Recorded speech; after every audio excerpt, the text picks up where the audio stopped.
business life at personal life. Paano natin babalansihin? So may nagtanong sa akin, yung aking kaklase dati nung on the job training, na paano nga ba babalansihin yung negosyo at ang personal life? So sasagutin natin yan. Magandang katanungan, sasagutin natin yan. Pero bago natin umpisahan, papakilala muna ako.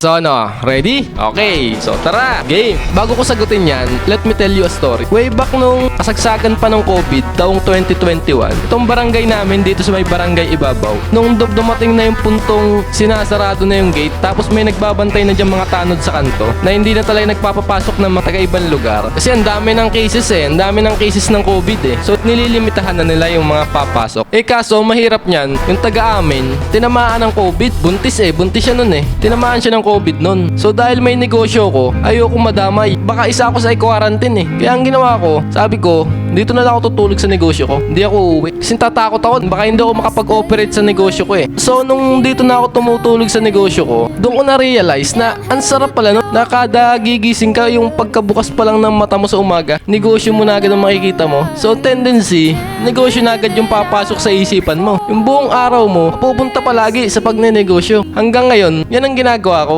Halos hindi na ako nauwi sa aming tahanan. Hindi na ako nakikita dun. Halos ganoon na ako nung natuklasan ko yan. So dahil sa experience ko, ito yung sagot kung paano balansihin ang pagiging negosyante at ang ating mga personal life. Sa akin, hindi ko binabalance. Walang balance. Hindi balance ang aking buhay. Yun ang sagot ko. Hindi balance ang aking buhay. Sasabihin ko sa inyo, mga negosyante nagtatanong na ganyan, walang balance po sa negosyante. Kung gusto mo ng balance, ay magtrabaho ka na lang ng 8 to 5, 9 to 5 p.m. Walang masama doon. Pero doon, sa pagiging empleyado, doon nyo mababalance ang buhay nyo. Doon merong balance. Sa pagiging empleyado, merong balance. Kasi kung tatanungin mo ako ng ganyan, ang paniniwala ko dyan, ang entrepreneurship, kung entrepreneurship ang pinili mong landas, walang balance. Kalukuhan ang balance sa negosyante. Sa pera may balance, pero sa buhay, negosyo at personal life, walang balance. Bakit? Kasi ang buhay natin at ang negosyo, iisa lang yan. Yung buhay ko, ang negosyo ko. At ang negosyo ko, ang buhay ko. Hindi mo siya sinasantabi na after 7 p.m., focus ka muna sa pamilya mo. Focus muna sa pamilya ko. Tapos pagkagising sa umaga, negosyo naman. Tas pamilya na uli. Walang ganun. Isang malaking kalokohan yun. Iisa ang buhay mo at ang negosyo mo. Di sila pwedeng paghiwalayin.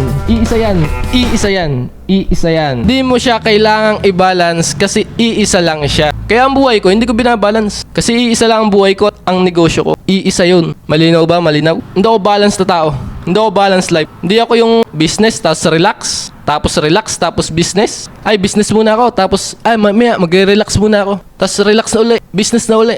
Mali Hindi. Iisa lang sila. Kaya kung ikaw, kung gusto mo magnegosyo, ito ang sasabihin ko sa'yo. Grabing sobrang hirap ng pagnenegosyo. Pero, mahirap siya kapag hindi mo siya linya. Masaya siya. Basta alam mo ang ginagawa mo. Alam mo ang daan mo. Masaya siya. Yung sinabi kong mahirap, para lang yun sa mga taong hindi nila gusto yung ginagawa nila. Kaya wag kang matakot sumubok magnegosyo. Pinakamasarap sa pagnenegosyo, yung may isa kang taong hinahangaan na sobra-sobrang galing sa pinakababa. Kung paano niya inaakyat, binabaybay. Ang sarap ng ganong inspirasyon sa negosyo. Yung mga taong ganon. So nga pala, sa mga nagbabalak mag-weight loss dyan, weight gain, weight muscle pass, pumunta ka lang sa Mr. Cha Gym Republic. Mag-gym ka dito. Ewan ko na lang kung hindi magbago yung katawan mo.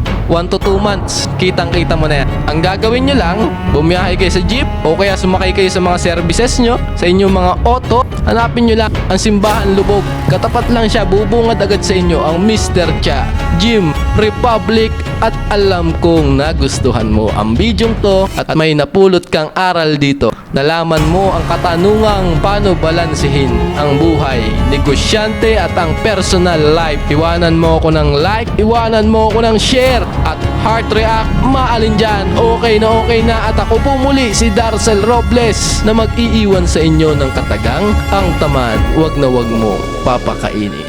Ciao, bye!